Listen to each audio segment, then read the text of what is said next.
El hospital en 2017 apostó por buscar nuevas estrategias de gestión y exploramos determinados modelos y elegimos Lean porque consideramos que era un modelo eficiente, porque nos ayudaba a eliminar los desperdicios, buscar eliminar cuellos de botella y mejorar nuestros procesos. Lean es un método muy rico y nos hemos apoyado en ellos. Hemos descubierto con gran satisfacción la Sala Ovella, que nos ha ayudado a poder desplegar con transparencia todos los proyectos que han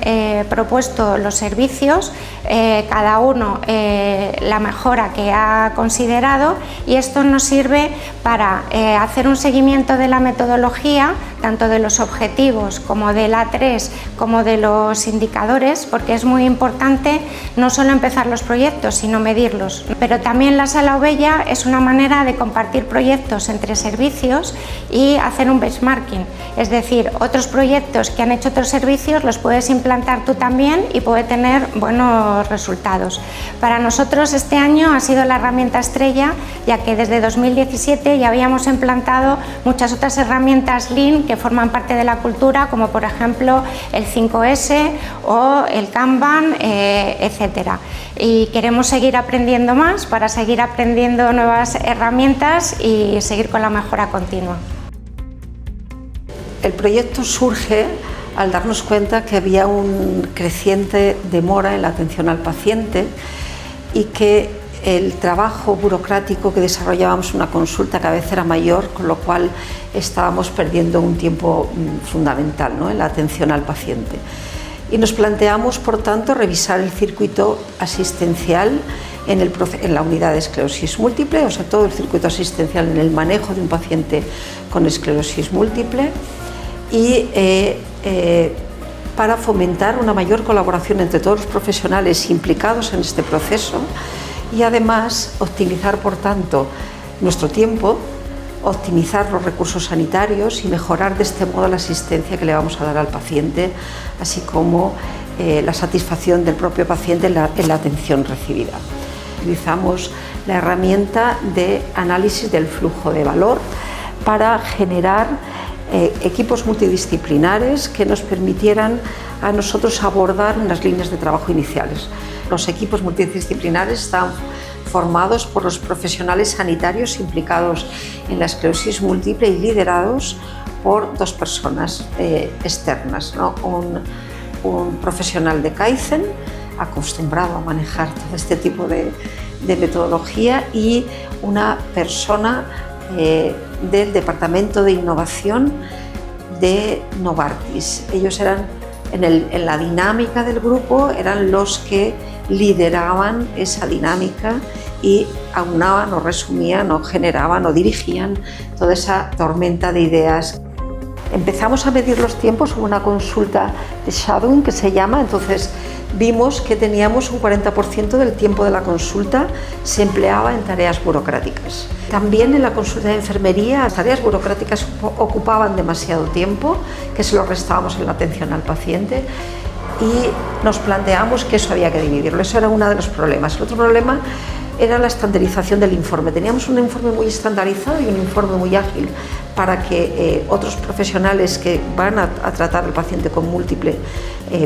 se enteren de cómo está la enfermedad en ese momento, pero había que estandarizarlo más. Había que tener sobre todo una especie de gráfico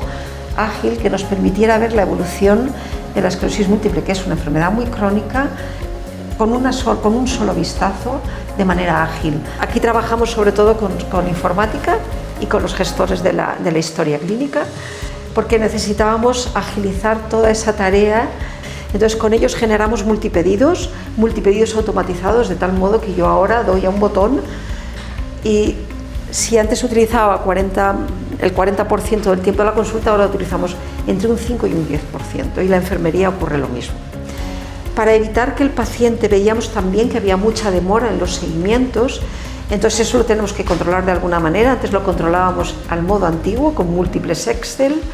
y entonces actualmente lo que hemos generado es integrado dentro de la historia clínica y conjuntamente con el servicio de informática y con los gestores del HCIS, o sea, con los informáticos que manejan el HCIS, lo que hemos generado es algo que llamamos localizadores, de tal modo que también a simple vista nosotros podemos ver aquellos pacientes que se está retrasando la consulta y por tanto tenemos que buscarles un hueco, porque además de esa consulta depende la administración de un tratamiento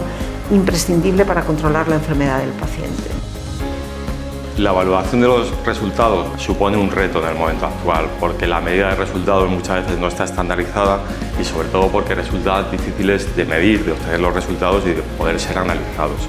El servicio de farmacia realiza un seguimiento farmacoterapéutico de los pacientes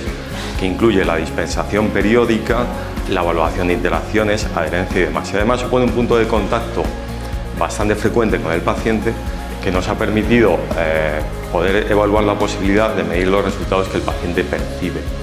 Nosotros lo que estamos trabajando o hemos trabajado en desarrollar una herramienta donde, unido al propio acto de dispensación, podemos suministrar al paciente unos códigos QR que enlazan con los diferentes cuestionarios que pueden ser autocompletados por el paciente, cuestionarios que tienen que ver, por ejemplo, con aspectos tan relevantes como la calidad de vida, y de una manera ágil obtener esos resultados a tiempo real y que pudieran estar disponibles para el clínico como un elemento más de juicio en su consulta a la hora de evaluar los tratamientos. En primer lugar, vimos que la carga burocrática en consultas era muy alta, sobre todo por el tiempo que tardábamos en solicitar analíticas, revisiones en consultas y pruebas complementarias. Nos reunimos con el servicio de informática, análisis clínicos y HCIS, y actualmente con solo un clic podemos hacer todas las peticiones del paciente, habiendo disminuido la carga burocrática un 50% y pudiendo destinar ese tiempo a hablar con el paciente y mirándole a la cara y dejar el ordenador. Además, se ha protocolizado y estandarizado las analíticas tanto de seguimiento como de diagnóstico, con lo que se van a ahorrar más de 10.000 euros anuales en estas analíticas. La reunión con el servicio de neuroradiología fue también muy productiva. Previo a nuestra reunión, la información que nosotros poníamos en las peticiones no era suficiente para que el radiólogo pudiera protocolizar la prueba, y por otro lado los informes que nos daban eran muy farragosos y no eran ágiles para nosotros en la consulta.